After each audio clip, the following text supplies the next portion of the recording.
श्री कृष्ण के अनुसार मनुष्य जानते हुए भी पाप क्यों करता है? महाभारत की एक कथा के अनुसार एक बार कुंती पुत्र अर्जुन ने भगवान वासुदेव से पूछा कि मनुष्य ना चाहते हुए भी पाप क्यों करता है और पाप का फल भोगने के लिए नरकों में 84,000 योनियों में जाता है। तब पार्थ की यह बात सुनकर भगवान कृष्ण मुस्कुराते हुए उत्तर देते हैं और कहते हैं कि कामना मनुष्य से पाप कराती है और कामना से उत्पन्न होने वाला क्रोध और लोभ यही इंसान को पाप में लगाते हैं और पाप से दुखी होता है, दुर्गति में जाता है। मनुष्य के मन, इंद्रियों, बुद्धि, अहम और विषयों में कामना का वास होता है। कामना ही इंसान का बैरी है, पतंग का कारण है, लेकिन इंसान को अपने ज्ञान रूपी तलवार से इसको भेदना चाहिए। मनुष्य के कर्म बंधन का कारण बनते हैं, लेकिन यदि वही कार्य दूसरों के हित के लिए किए जाते हैं तो मुक्त करने वाले बन जाते हैं।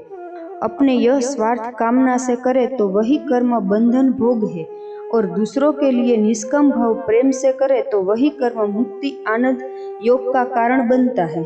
कहा गया है कि दूसरों के लिए कर्म करना ही यज्ञ है।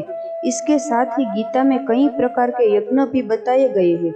दूसरों के हित में संयम संपत्ति साधन लगाना द्रव्य यज्ञ है। वही ईश्वर की प्राप्ति के उद्देश्य से योग करना योग यज्ञ है। इंद्रियों का संयम करने के लिए संयम यज्ञ है। भगवान की शरण में जाने के लिए भक्ति यज्ञ है। शरीर में असंगत हो जाना, अपने आप को जानने के लिए यह ज्ञान यज्ञ कहलाता है, जो सारे यज्ञों में सर्वश्रेष्ठ माना जाता है क्योंकि इसे सब करते हैं और इसमें कोई पैसे या खर्च भी नहीं होगा। और तो और सत्संग भी स्वतंत्रता का सीधा रास्ता है जिससे विवेक प्राप्त होता है और विवेक ही इस यज्ञ की सामग्री है। श्रद्धा, उत्कर्ष, अभिलाषा, इंद्रिय संयम इस यज्ञ के यंत्र है।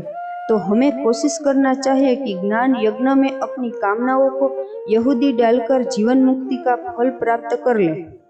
तो मित्रों, आपने जाना कि श्री कृष्ण के अनुसार मनुष्य के पाप करने की असली वजह क्या है। यह जानकारी अच्छी लगी है तो हमें नीचे कमेंट करके जरूर बताइए।